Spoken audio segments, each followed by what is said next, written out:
Estava eu rodando aqui o X, né? Agora é X.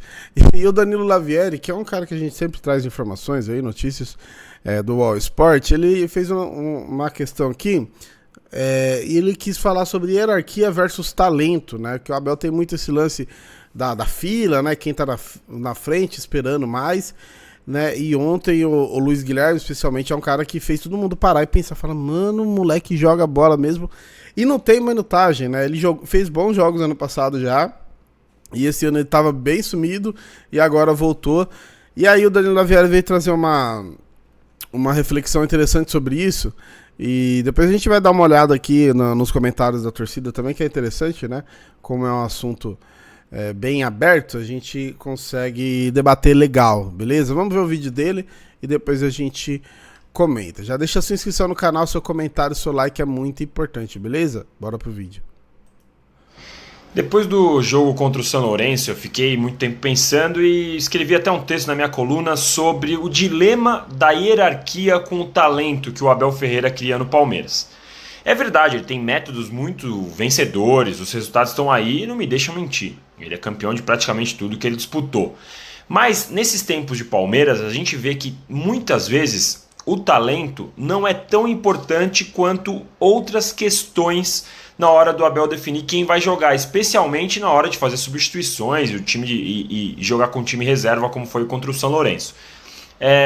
Por exemplo, Luiz Guilherme. Luiz Guilherme é um cara muito talentoso. Ele entrou em 1 minuto, no primeiro toque, ele fez mais do que o Breno Lopes fez durante toda a partida, talvez durante todo o ano. E aí na coletiva o Abel falou, eu vou até puxar a orelha do Luiz Guilherme porque ele não voltou para marcar. E eu não questiono isso, o meia, o atacante, eles têm que voltar para marcar sim, todo mundo. Mas o que eu questiono é a consequência desse erro. O Luiz Guilherme vai ficar para sempre no banco de reservas do Breno Lopes porque ele não voltou para marcar? Quanto tempo ele vai demorar? Os jovens oscilam, é normal. O Henrique está aí para provar. No ano passado começou muito mal o ano, quando voltou bem, decisivo. Mas o Palmeiras já teve exemplos que muitas vezes o talento pode resolver jogos, como foi contra o Boca Juniors. E aí às vezes o Abel é muito teimoso para ficar preso nessa cartilha. Vamos ver. É uma das coisas que a gente mais ouve a torcida falar, é a tal da teimosia do Abel Ferreira, né? E isso acaba caindo muito no lance da base. Eu não concordo com quem fala que o Abel odeia a base. Isso não dá pra dizer. Mas ele tem as suas teimosias e as suas demoras, muito por causa disso de hierarquia. Você tem o próprio Breno Lopes, que é o exemplo, que é um cara que ele confia muito, né? Que deu, querendo ou não, o primeiro título dele ali no Palmeiras. E aquele primeiro título da Libertadores é o que faz o Abel ficar tanto tempo no Palmeiras e mesmo com alguns resultados negativos se manter, né? Então ele tem essas confianças, bem que o Breno Lopes também deu uma sumida, né? Mas o Luiz Guilherme é um bom exemplo que a gente não entende. Quando o Kelvin foi embora também, o pessoal fala, pô, por que foi embora? Mas que joga muito e tal, né? Enfim, mas vamos ver o que a galera comenta aqui, depois eu concluo mais meu raciocínio. Até os puxa-saco da Abel estão começando a enxergar o quanto ele pune o talento. Vamos falar de alguns jogadores que entraram bem e depois nunca mais voltou a jogar. Kelvin jogou muito contra o Boca e Santos. Giovani jogava bem e não entrava mais. Renan Zagueiro jogou muito na semi da Libertadores contra o Galo de titular, nunca mais voltou a jogar. Seria ótimo se nas coletivas isso fosse perguntado pra ele, porque ele tem paciência infinita com o Breno, Rony e com os moleques ele não tem nenhuma. Até que enfim um jornalista para criticar isso, parabéns. Mas tem outros pontos também, como a insistência nesse esquema que não dá certo desde o ano passado. Isso não é teimosia, isso é convicção, são coisas muito diferentes. Uma exalta e explica o trabalho vitorioso e a outra denigre de tanto desqualificar as escolhas. Se tivesse comando e não paternalismo, o Breno Lopes seria dispensado do Palmeiras depois de mais um jogo péssimo. Por que não é questionado em coletiva? Os jornalistas têm medo de perguntar? Seria muito importante se alguém questionasse isso na coletiva, o pessoal falando muito disso, né, da coletiva. Eita, mexeu num vespeiro de abelizados. Abel, ele é inimigo do talento, ele humilha a base e exalta os bagres. Agora, palmeirense que gosta desse sem noção, aqui não dá. Aqui não dá, os caras dão umas viajadas, mas achei interessante trazer esse assunto, até porque eu tenho as minhas discordâncias, né?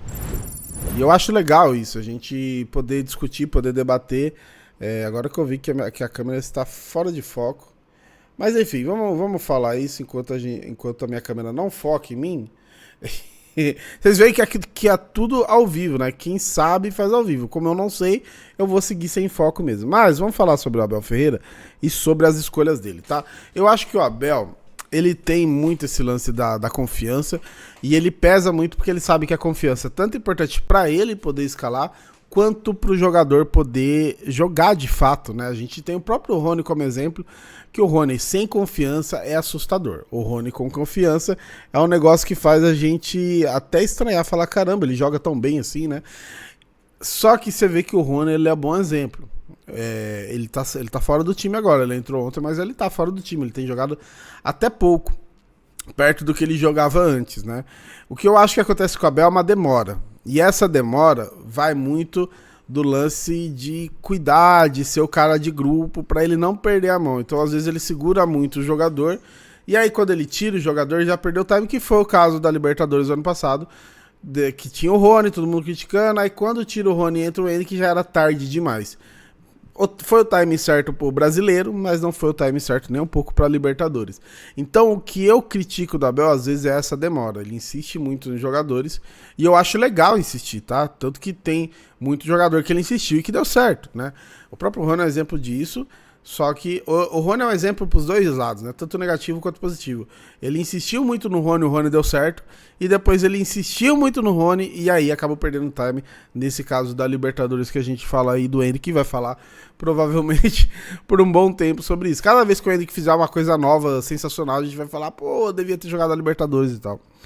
Mas são escolhas e são teimosias também. E é o ônus e bônus, tá? É o ônus e bônus. O Abel, eu já falei que eu não acho ele um técnico genial. Não acho até que eu vou chamar técnico genial o cara que muda o jogo. O cara que você fala, pô, o futebol era isso aqui, depois dele virou isso aqui. Eu não acho que o Abel seja esse cara. Mas eu acho que o Abel, ele é muito acima de talvez todos os outros técnicos aí no quesito grupo. E é por isso que ele ganha tanta coisa. É por isso que às vezes o Palmeiras tá perdendo alguns jogos e vira de maneira inimaginável, e é por isso que o Palmeiras empata. A gente tem o exemplo, ano passado a gente tava perdendo pro Fortaleza com 1 a menos e consegue o empate, a gente consegue aquela virada espetacular pra cima do Botafogo. O Palmeiras tem vários jogos assim, né, que consegue virada, que consegue se provar, as finais do Paulista recentes, se Deus quiser a final de domingo. Então o Abel, ele tem um grupo na mão, às vezes por causa dessas demoras também, porque o cara sente que mesmo quando ele não tá bem, ele tem a confiança do técnico, né? É que às vezes o cara não consegue corresponder mesmo, acaba saindo do time e tal, só que aí o Abel consegue ter todo o grupo abraçado com ele. Eu já ouvi isso muito de rival, os caras correm pra ele, já ouvi isso muito de rival, o cara consegue fazer os jogadores correrem pra ele, e é por isso que a gente ganha tanto jogo às vezes, que nem era pra ganhar, né? Às vezes tá jogando mal, às vezes o adversário tá fazendo um baita jogo e a gente consegue a vitória. Então, essa demora do Abel, que às vezes é negativa, às vezes também é muito positiva. Não dá pra gente saber quantos campeonatos a gente ganhou por causa dessa teimosia dele, ou quantos a gente perdeu por causa da teimosia dele. Talvez o que tenha ficado mais nítido é a Libertadores do ano passado com o Hendrick, né? Mas a gente também tem, por exemplo, uma Libertadores aí que o Rony foi destaque. Então é um negócio, realmente é o ônus e bônus. E é isso, todo técnico tem isso. Alguns técnicos, como eu falei, são geniais, né, taticamente, mas aí não tem o grupo. Alguns técnicos são muito bons em abraçar o grupo e não sabem nada de tática. Eu acho que o Abel, taticamente, é muito bom. Como eu falei, não é genial, mas é muito bom. E no grupo ele é acima dos outros, e por isso que ele tá tanto tempo no Brasil e conquistando tanta coisa, tá? Mas é um debate interessante e é realmente um debate, porque eu não acho que o Abel vai mudar esse estilo dele, porque a torcida tá pegando pé, por causa disso que ele já provou por A mais B que ele não liga muito porque a torcida tá falando, até porque se ele ligasse, ele teria tomado muitas decisões diferentes, tá? Beleza? Deixa seu comentário aí, seu like é muito importante. Vamos trocar uma ideia aí e falar sobre esse assunto que eu acho bem legal, beleza? Tamo junto.